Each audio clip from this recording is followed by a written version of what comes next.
Welcome to another episode in Memorable Moments of Topeka History. I'm your host, Harold Gingrich. Well, it was just after midnight on Friday morning, April the 22nd, 1927, that disaster struck about 1.25 miles south of Topeka, when over $1 million in stocks and bonds went up in flames, and the pilot of the U.S. air mail plane, John Milatzo, perished in that accident. This all took place just a month before Charles Lindbergh made his historic flight across the Atlantic Ocean. Well, John Milatzo had left Chicago that night about 9:40 p.m. for what was to be approximately a 2-hour flight to Cleveland. He's carrying 6 or 7 bags of mail in his Douglas M4 open cockpit plane. And he was flying from Chicago, coming through Goshen, flying east with a stop in Bryan, Ohio for fuel, and then on to Cleveland, where the mail would be put on the train and then by train taken to New York City. So it was overnight delivery. Well, unfortunately, this was in the days long before we had the National Weather Service as we know it. Radar hadn't even been invented. It's late April, and when he gets to the Goshen area, he suddenly runs into a late winter, early spring storm of snow and sleet that was described as a blizzard. He's forced to land at the government landing field near Goshen. We don't know exactly where that field was, but it was in the neighborhood of where the present airport is in Goshen. He went to the neighboring house of a man by the name of J.E. Corner, who was a farmer, and stayed with him until it seemed that the storm had abated. He made a phone call to Bryan, Ohio, to the government airfield to see what things were like, because that was his next stop for fuel. Got a good report that things were reasonably well. And while it was still snowing, it seemed that the storm had abated some, so Milatzo takes off, headed for Bryan, Ohio. But when he comes to Topeka, again, there is sleet and snow, and his wings became ice-covered. We speculate that he was in the process of turning around to go back to the Goshen government landing field when he's flying too low and his plane plows into the ground, and there is just this horrible explosion, and it's disaster. He crashed into George Lemming's clover field, just 1.25 miles south of Topeka, across the line in Noble County. The first to hit was the wing, and then the engine dug into the ground, creating a huge hole. Milatzo is thrown from the plane and is killed instantly. Plane bursts into flames. Autopsies later determined that he had multiple skull fractures. Both of his arms were broken at the wrist, and there were compound fractures in his legs. Mercifully for Milatzo, he was killed instantly on impact. Well, directly across the road lived Cletus Hooley, who for some reason was up late enough that he heard, him and his wife, hear the plane flying really low below the storm.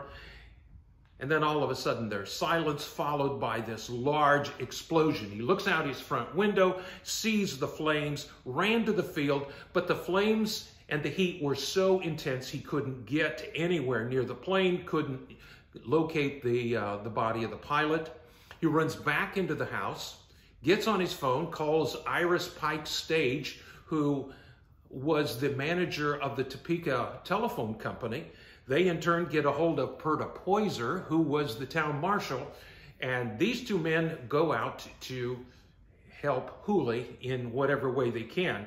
So it's Hooley and Stage who actually find the body of John Milatzo and pull it out from under the wreckage. Well, you can well imagine that in an incident like that, there was mass confusion going on. And it was a confusion as to who has jurisdiction. So immediately they call the coroner from LaGrange County, and then they discover Because they're 1.25 miles south of Topeka, they're actually in Noble County. So the Noble County coroner, a man by the name of H.P. Shue, is called, and he has to come from Kendallville. So this is all taking place in the middle of the night. They do call Dr. W.O. Hildebrand from Topeka, who comes out and is helping on scene there. Shue ultimately designated Hildebrand as the coroner's physician. The Topeka postmaster, a man by the name of Reader J. Maroney, comes out, takes custody of what mail is recovered.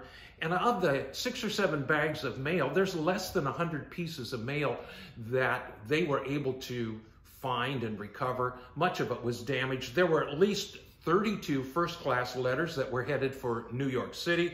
There were 8 more that were headed for Baltimore. Interestingly enough, there was no registered mail ever found or recovered, and it would have been this registered mail that contained the stocks and bonds and the negotiables. So in addition to the loss of life by Milatzo, who lost his life, over $1 million of stocks and bonds and negotiables, they believe, went up in flames. Well, Arthur and Walter Greenewalt are called from Topeka because the Greenewalt brothers have a furniture and funeral home business. They come and they remove the body, the charred remains of Milatzo, prepare it for shipping. Ultimately, Milazzo's body is sent to Cheyenne, Wyoming, which was his home. And his parents were still living there, and his body is shipped presumably by rail out of the Topeka depot, and on the train that came through Topeka, he's shipped to Cheyenne. He dies 27 years old. We found his obituary, and the obituary lists him as 27 years old, 6 months and 21 days. He's survived by his wife Olivia, whom he had married in August of 1923, and also by his parents, Mr. and Mrs. Paul and Marianne Milatzo. He also survived by a sister and a brother whose name was Bart.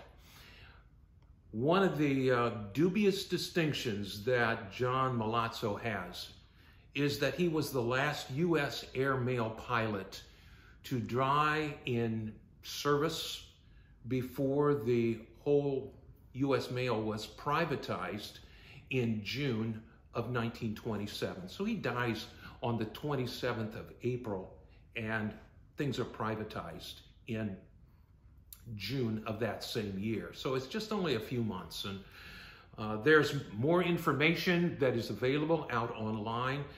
There's pictures of the wreckage, and it's part of the U.S. Postal Service, and it's out there online. John Milatzo, tragic figure. I love the smile of the pictures of him. Just an amazing man who was a pioneer in the early days of the U.S. mail service. Well, thank you for joining us. We look forward to you being with us again for our next episode in Memorable Moments in Topeka History.